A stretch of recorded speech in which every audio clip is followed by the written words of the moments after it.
you to go training, my son! We're going training!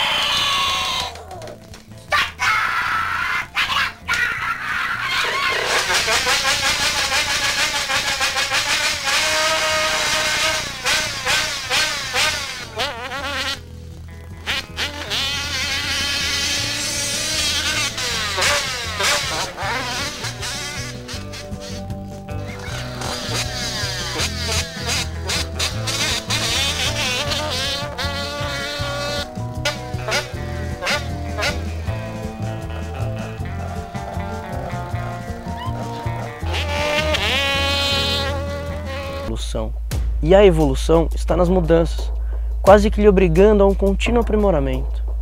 Viver é zelar pelo seu principal instrumento de relação com o mundo, o seu corpo. Viver é tornar sua respiração uma ferramenta de autoconhecimento, de poder.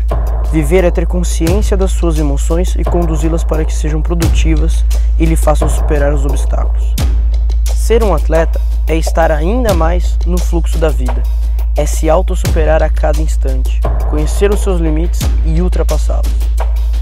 Aumentar a sua performance é o termômetro indicativo de que está evoluindo na vida.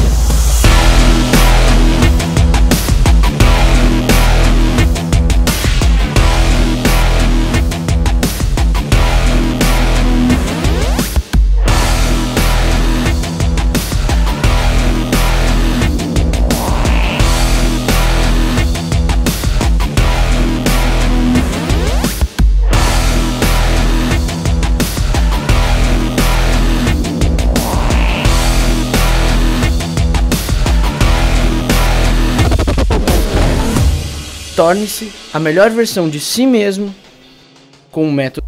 Viver é zelar pelo seu principal instrumento de relação com o mundo, o seu corpo.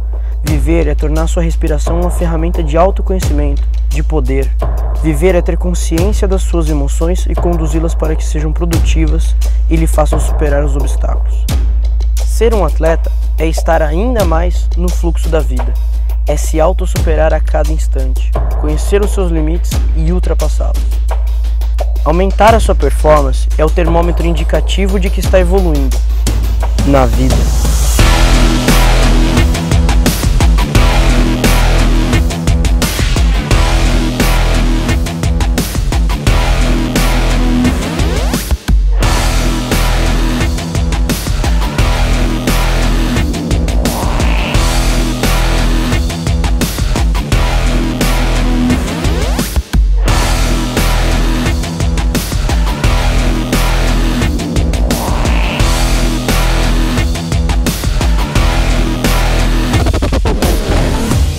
Torne-se a melhor versão de si mesmo com o método De Rose.